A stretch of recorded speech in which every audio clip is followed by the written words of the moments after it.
ادامه برنامه‌های رادیوی تاجیکستان.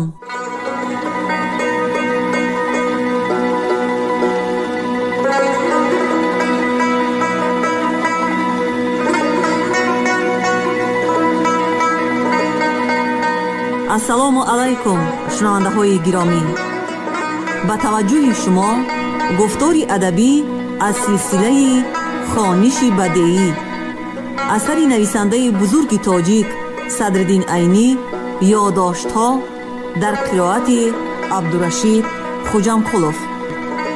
қисми 3, гуфтори 49. این خانه ز خشتی کهنه انداختم، در وی جشن ز رفتگان ساختم، تا اهل زمان ما بدانند که من یک عمر جوانی به چه ره باختم. مؤلف.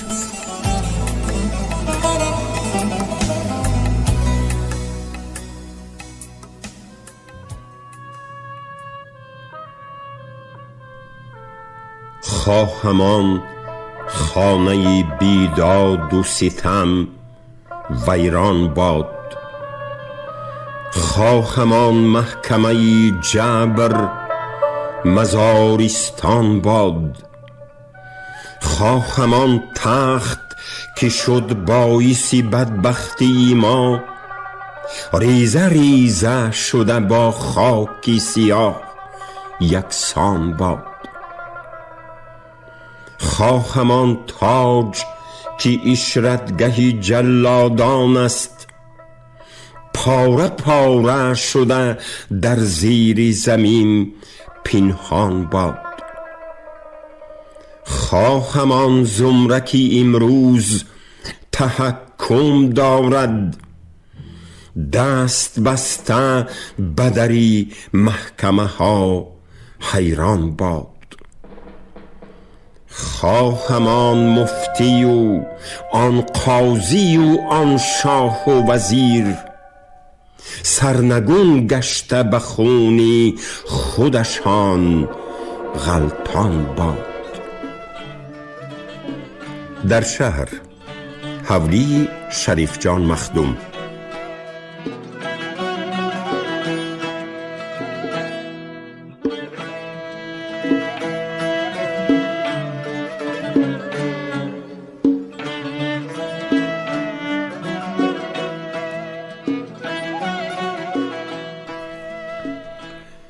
حولی شریف جان مخدوم در گذری چارخراس شهر بخارا بود که در بین مدرسه گاوکوشان و گذر غازیان واقع است. در قسم بیرونی این حولی یک خانه کلان رو به بالا به شمال بنا یافته بود. این خانه 11 بالاری دهلیز و مداندار بود که مهمانخانه به شمار رفته جای استقامت اساسی صاحب حولی شریف جان مخدوم هم همین خانه بود. دهلیز این خانه جای نگهداری اسباب و لوازم دسترخوان بوده، مدانش اساساً کتابخانه به شمار می رفت. در طرف شرقی روی حولی در پهلوی مدان یک خانچه پیشیواندار بود که در وی دادری شریف جان مخدوم غفور جان زندگانی می کرد.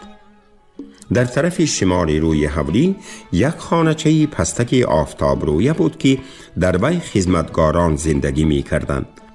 در طرف غربی در پهلوی دروازه خانه یک ایوان عادی بود که در وی اسبان را در وقت تازه کرده زین زدنشان به طرز نمایش بسته می ماندند.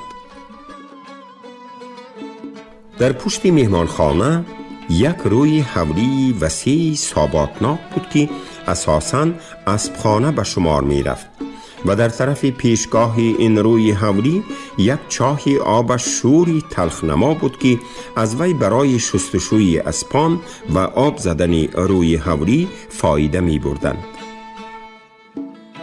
در طرف شرقی حولی بیرون حوری درون واقع شده بود که در وی چندین خانه بوده، در آنها مادری شریف جان مخدوم، زن و بچگانش و همشیرش هم خدمتگار زنان زندگانی می کردند. من در اولهای سال تحصیلی 1891 1892 در آخرهای ماه سپتامبر انا به همین حولی خدمتگار شده در آمدم. در اینجا غیر از من با 3 نفر خدمتگاری مردی نبود. کلانترینی اینها میرزا بدی نام داشت که یک آدمی میان قد و میان ریشی گندمگونی یک چشمه بوده، تخمیناً 30 ساله می نمود. میرزا بدی صاحب خط و سواد بوده، خطی میانه خانایی داشت. او خواهرزاده میرزا شمس الدینی دایی تخلصی شاعر بوده، در خردسالیش در خانه او تربیه یافته است. میرزا بدی یک بیاض داشت که در وی بعضی شعرهای تقاییش دایی و بعضی شعرهایی که در خانه شریف جان مخدوم شنیده است با خط خودش نوشتگی بود. هرچند او ذوق شعر فهمی نداشته باشد هم با تأثیر تربیه‌گر خود دایی و خوجین خود شریف جان مخدوم در شعر جمع کنی جدیانه مشغولی می کرد. وظیفه میرزا بدی در خانه شریف جان مخدوم وکیلی خرجی زوخازی بوده. همه چیزهای روزگار، خوراکی و پوشاکی را او خریده تیار می کرد. دوم این خدمتگاران میرزا عبدالواحد نام داشته، یک جوانی گندمگونی خشک بدن بود که از من 1 سال کلان بود. او صاحب خط و سواد بوده، خط را در غایت خوبی می نوشت و در وقتهای فراغتش از درس و کار همیشه خط مشق می کرد. چنان که ما در آخر قسم 1 یادداشت‌ها دیده گذاشتیم، او به زیرکی و شعر فهمی خود از بودش زیاد بها می داد و 1 درجه به خود مغرور بود. وظیفه میرزا عبدالواحد در خانه شریف جان مخدوم اساساً خدمت کردن در مهمانخانه بود. او به مخدوم و به مهمانان وی چای کشیده می داد، دسترخوان پهن می کرد و می غنداشت و مانند اینها. سیوم عبدالکریم نام یک کسی بی خط و سواد بود که با لقب ایشانچه به او خطاب می کردند. او یک جوانی کوتاه قدی غلچه تخمیناً 25 ساله بود.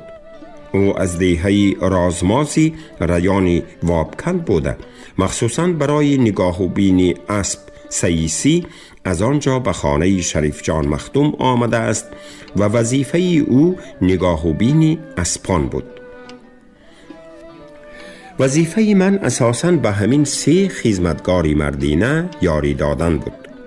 مهمانخانه و روی حولی را می رفتم. در وقت مهمانداری و عموماً برای مهمانخانه چای تیار می کردم. در وقتی دسترخوان پهن کنی آش و نان و چای و دیگر چیزها را به میرزا عبدالواحد می رساندم. در وقتی اسب شویی به سییس یاری می دادم و بعضاً تگی پای اسپان را هم سییس به من می رو بود. میرزا بدی از بازار هر چیز که بخرد من برداشته می آمدم. از غیر اینها من دستیاری حولی درون هم بودم. برای آتشدان هیزم شکسته می دادم. پاشا بیبی مادری شریف جان هر جا رود دسترخوان او را من برداشته می رفتم و برداشته می آوردم. در وقتهای برفباری بامهای این حولی کلان را با سییس من می رفتم و مانندی اینها.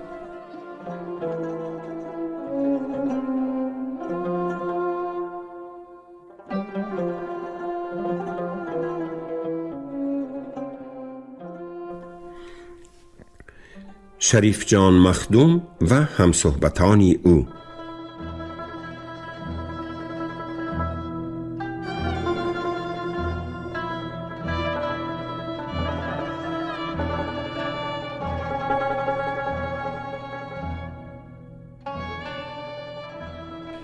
شریف جان مخدوم پسری دویومی دامالله عبدالشکور قاضی کلان است که او از بخارا بوده.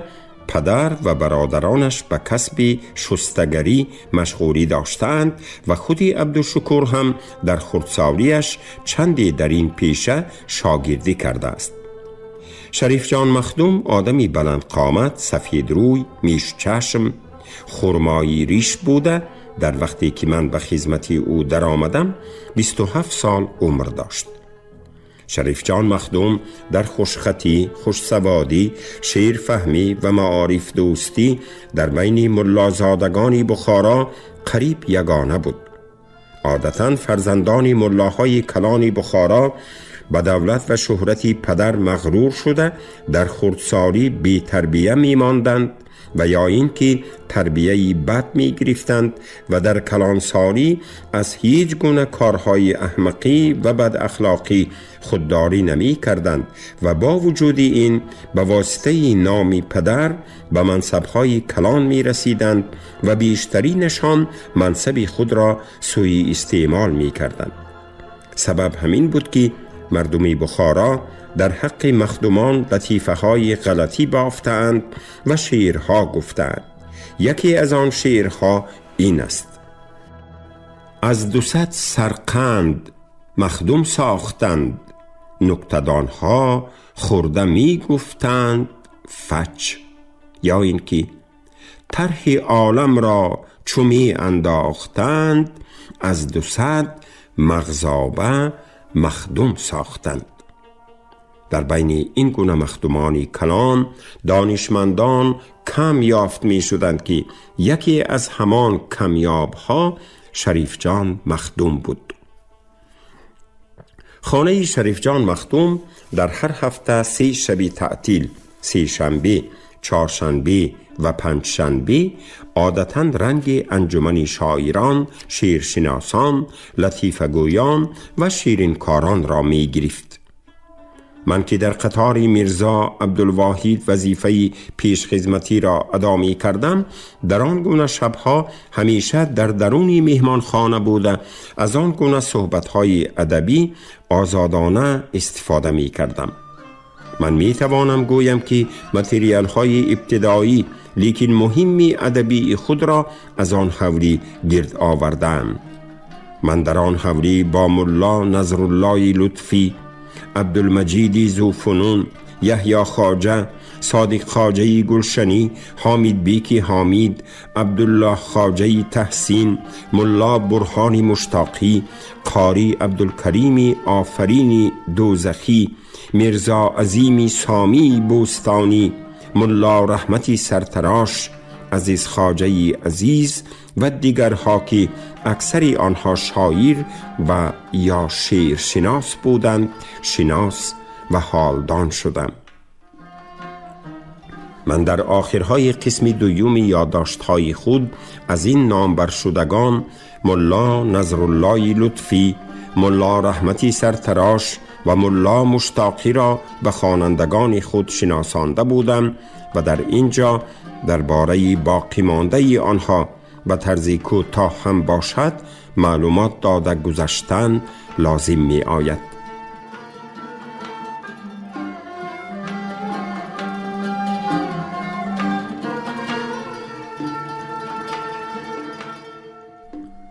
عبدالمجید ذوفنون در نجوم از شاگردان احمد بوده.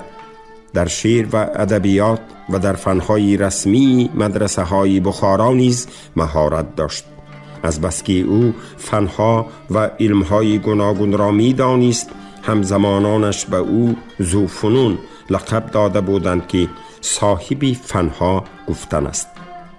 از نظریات و عملیات طب قدیم پر واقف بود. از بس که فکر و چشمی او در صحبت احمد مخدوم گشاده شده بود، به زمان و اهل آن و خصوصاً به امیر و درباریان او و به علمای رسمی با نظری تنقید نگاه می کرد و اگر شنونده یابد کردارهای بدی آنها را بیرحمانه گشاده می پرتافت.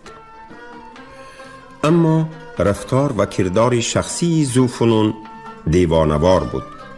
او همیشه دستش را به درون کرته‌اش کشیده و از گریبانش برآورده با نوک انگشتانش بینیش را کافته می ایستاد و بعضاً تارهای موی لب و ریشش را با شدتی تمام کنده می پرتافت. در کوچه ها تنها می گشت و کسی نگاه نمی کرد و گپ نمی زد، گویا که درباره چیزی یا مسئله مشکلی فکر می کرده باشد. به ابروانش چین آورده و به سر سینه‌اش چشم دوخته قدم می پرتافت. در روزهایی که باریش نباشد البته او به لب حوض دیوان بیگی که یگانه سیرانگاهی بخارای امیری بود می رفت و در آنجا بر لب بامی یکی از سرتراش خانه ها که از صحن خانقاه دیوان بیگی یک گز بلندی داشت بینیش را کافته می نشست و اگر یگان کسی به خودش مقبول از پیشش گذرد او را جیغ زده آورده و پهلوی خود می شناند و با او قدری صحبت می کرد. هرگاه که صحبت دلگیرش کرد به آن آدم می گفت: خوب، اکنون بروید، پناهتان به خدا. اما خواه آشنا باشد و خواه بیگانه، هیچ کس جسارت نمی کرد که از غیر دعوتی او پیش او رفته به پهلویش نشیند. رنگ روی سیاه چتابی پر ریش، ابروانی براقی پرچین و چشمانی برق نگاهی خشمالودی او با وضعیت دیوانگیش به دل بیننده یک نوع دهشت و بیم می انداخت.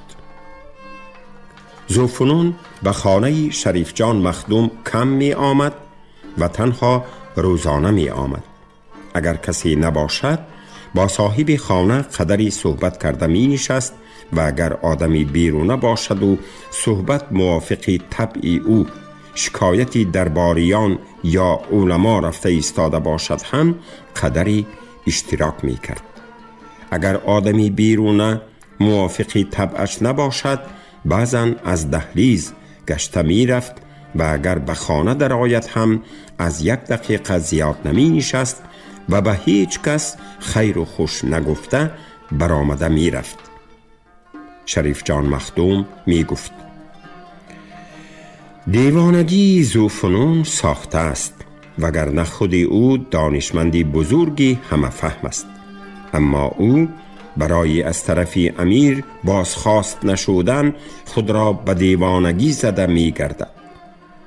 ذکری قاری عبدالمجید ذوفنون در صحیفه 305 نمونه ادبیات تاجیک که از طرف نویسنده این سطرها ترتیب یافته است قید شده است: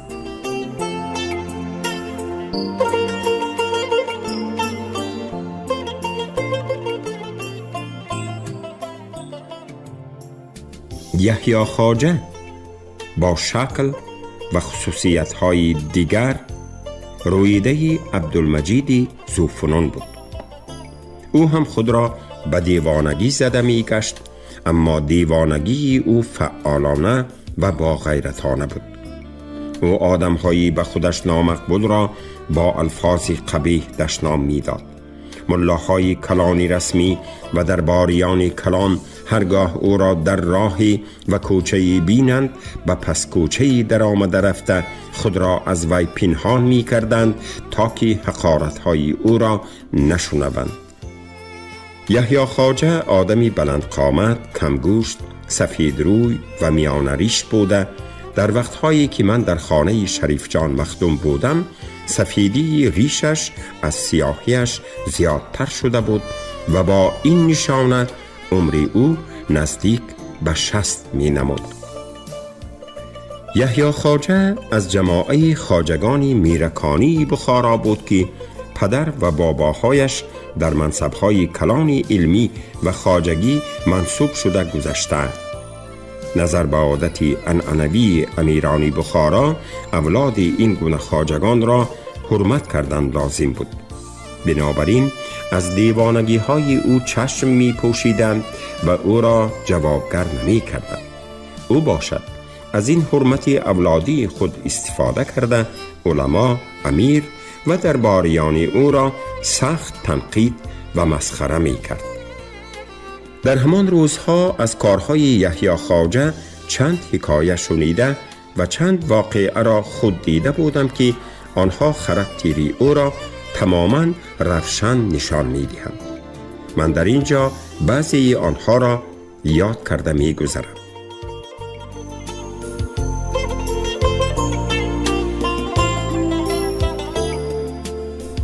در همان وقتها قاری سمیع نام یک ملای کلان بوده است که سله کلان بسته و تسبیح 100 دانه را از آستینش برآورده پیچیر پیچیر کنان تسبیح گردانده راه می گشته است و با این حرکتش به مردم نشان دادن می خواسته است که گویا او همیشه با ذکر خدا مشغول بوده ترک دنیا کرده می باشد. اما در حقیقت او فریبگرترین فریبگران و مال مردم خورترین حرام خوران بوده است.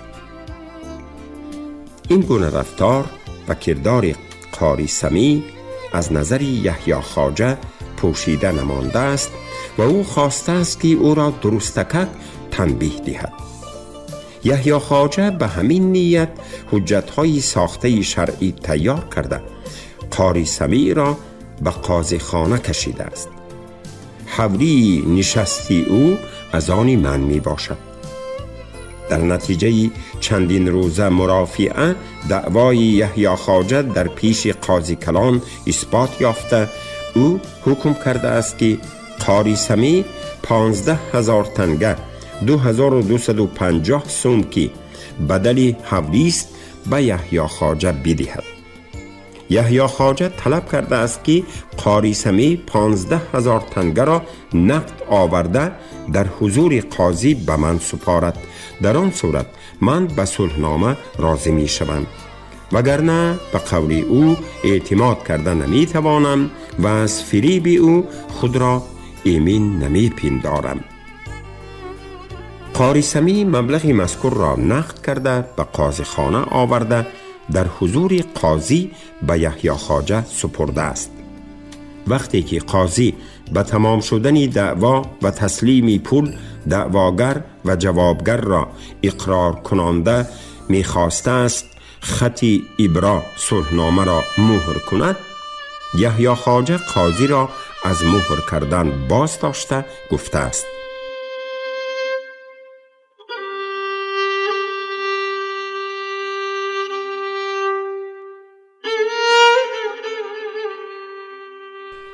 من این مبلغ را موقتاً به طرز امانت به جوابگر برگشته می دهم.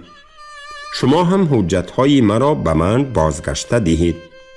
اگر او قول دهد که بعد از این در کوچه ها تسبیح گردانده مردم را فریب دادن نمی گردد، از دعوای من ایمن باشد و کدام روزی که او باز حرکت‌های فریبگرانه کند، من دعوای خود را تکرار و بدلی صلح را طلب خواهم کرد.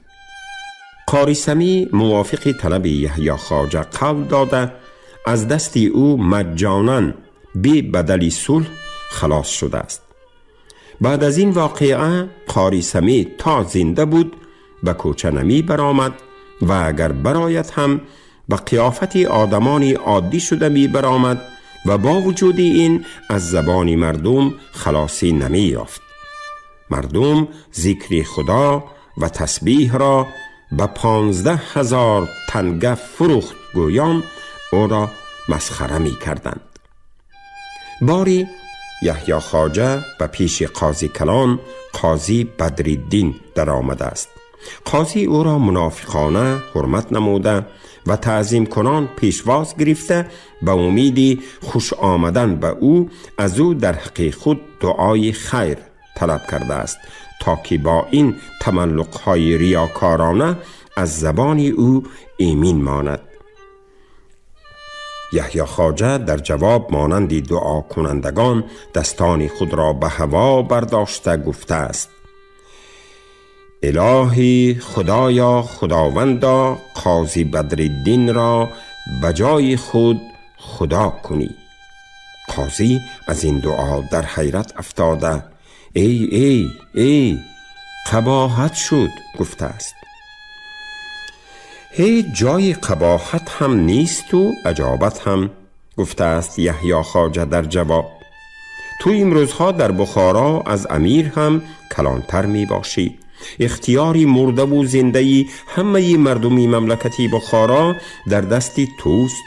تو خواهی کسی را می سوزی و خواهی کسی را می سازی و هیچ کس به تو چون و چرا گفته نمی تواند. اکنون غیر از مرتبه خدایی مرتبه‌ای نماند که تو آرزوی رسیدن به آن داشته باشی.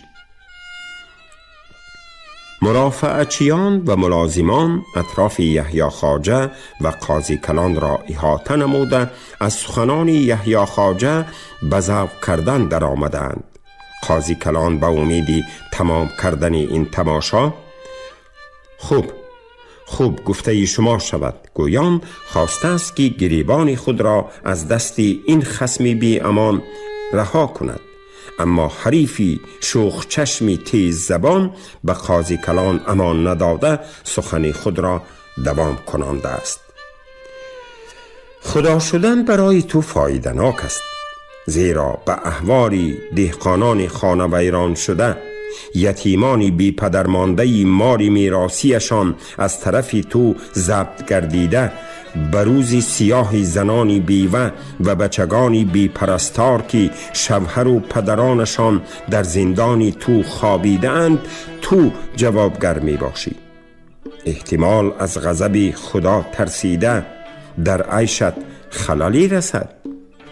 اگر خدا شوی از همه طرف خاطر جمع شده کارداری کردن میگیری و به هیچ بیمی بازخواست خزینه بر بالای خزینه می اندوزی، چون که خدا هیچگاه خود را بازخواست نمی کند. یحیی خواجه با لباس ملایانه عادی با جامه زه باریکی میدنقش و با سله سفیدی خرد می گشت. اما روزی به حولی شریف جان مخدوم در حالتی که بسرش فوطه‌ای کبودی را مثل آلوفته ها زنبری کرده بسته بود و در پایش کفشی پاشنه بلند داشت آمد. شریف جان مخدوم این قیافتی از عادت بیرونی او را دیده، این قیافتی قیماربازانه به شما مبارک شود گفت. در حقیقت این گونه لباس پوشی من سزاوار تبریک است، گویان سخن سر کرد و امروز از خانه برآمدم که گفت او عبدالکریمی چینی فروش سله و جامه ملایانه پوشیده به دکانش رفته ایستاده است. من سبب تغییر لباسش را از او پرسیدم. او در جواب گفت امروز امامی گذرمان بعد از نماز بامداد مردم را وعظ و نصیحت کرد و در قطار سخنان خود گفت هر کس در دنیا در لباس کدام طبقه‌ای که زندگی کند، فردا روز قیامت در قطار همان طبقه از گور سر می بردارد و خدا به همان طبقه جایی را که نصیب کرده باشد، خواه جنت باشد خواه دوزخ، در قطار همان طبقه به همان جا می رود. من خواستم که در لباس علما درآیم تا که در روز قیامت در قطار این عزیزان سر برداشته و با همراهی آنها به جنت روم.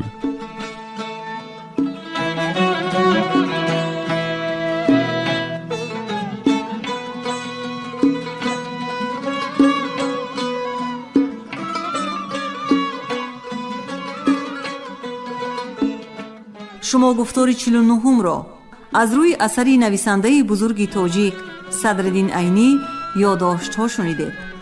راوی عبدالرشید خوجمقلوف، کارگردان شیرعلی نغزلی. پایان گفتار ادبی از سلسله خوانش بدیعی.